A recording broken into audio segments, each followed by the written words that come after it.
Hi hello నమస్తే welcome back to బెండకాయ masala curry చేస్తున్నాను. దానికోసం కావాల్సింది ఏంటో చూపిస్తాను, చూసేయండి. 250 గ్రామ్స్ బెండకాయని కొంచెం పెద్ద ముక్కలుగా కట్ చేసి పెట్టుకున్నాను. 2 మీడియం సైజు టమాటాలని మిక్సీ పెట్టుకోవాలి. 2 టేబుల్ స్పూన్లు పెరుగు గ్రేవీ కోసం, ఒక ఉల్లిపాయ, 2 రెబ్బల కరివేపాకు, 2 పచ్చిమిరకాయలు కట్ చేసి పెట్టుకున్నాను. ధనియాలు, జీలకర్ర, చిన్న దాల్చిన చెక్క, 2 లవంగాలు వేసి మిక్సీ పెట్టిన పౌడరు, అల్లం వెల్లుల్లి పేస్టు. ఇప్పుడు స్టవ్ మీద గిన్నె పెట్టుకొని 2 టేబుల్ స్పూన్ల ఆయిల్ వేసి బెండకాయలు వేస్తున్నాను. బెండకాయలు పచ్చివాసన పోయేదాకా వేయించుకోవాలి.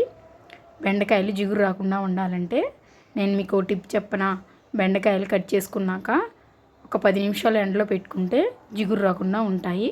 అది కూడా చెప్పాలా మాకు తెలుసులే అంటే తెలియని వాళ్ళ కోసం చెప్పాను. బెండకాయలు వేయించుకున్నాక బౌల్లో తీసుకున్నాను. 4 టేబుల్ స్పూన్ల ఆయిల్ వేసి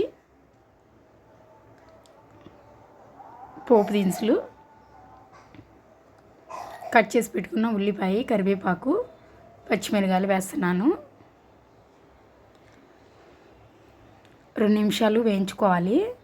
పచ్చివాసన పోయేదాకా వేయించుకోవాలి.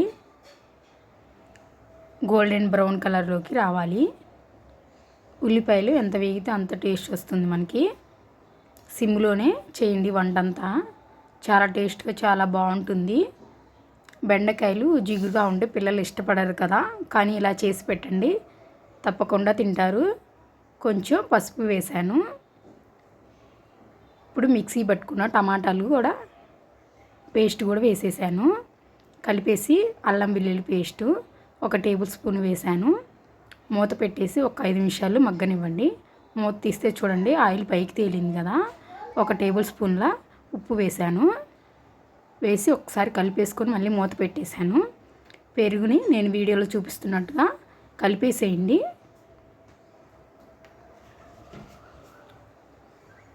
మూత తీస్తే చూడండి ఆయిల్ అంతా చక్కగా పైకి తేలింది కదా. ఒక్కసారి కలిపేసుకొని పెరుగు వేస్తున్నాను. ఇప్పుడు మంచి గ్రేవీ వస్తుంది పెరుగు వేస్తే. కలిపేసుకొని 1 టేబుల్ స్పూన్లు కారం వేసాను.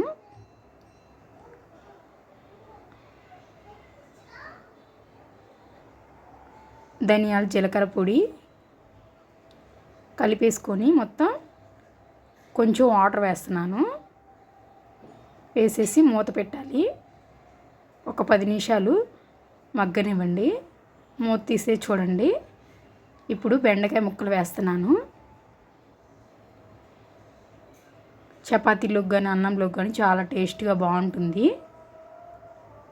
కలిపేసుకొని ఇప్పుడు మళ్ళీ మూత పెట్టేసి ఒక 15 నిమిషాలు ఉడకనివ్వండి.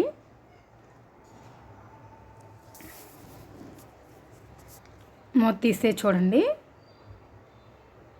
చక్కగా గ్రేవీగా అయిపోయింది. ఒకసారి కలిపేసుకొని మళ్ళీ మూత పెట్టేశాను.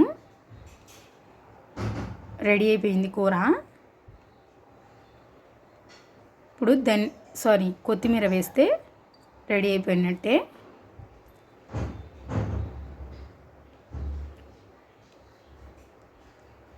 బౌల్లోకి తీసేసుకుందాం. చాలా టేస్ట్గా వేడివేడి అన్నంలో చాలా బాగుంటుంది. లైక్ చేయండి, సబ్స్క్రైబ్ కూడా చేసుకోండి.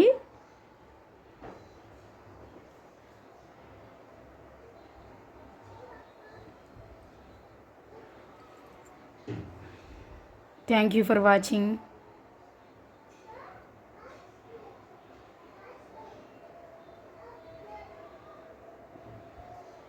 Bye bye.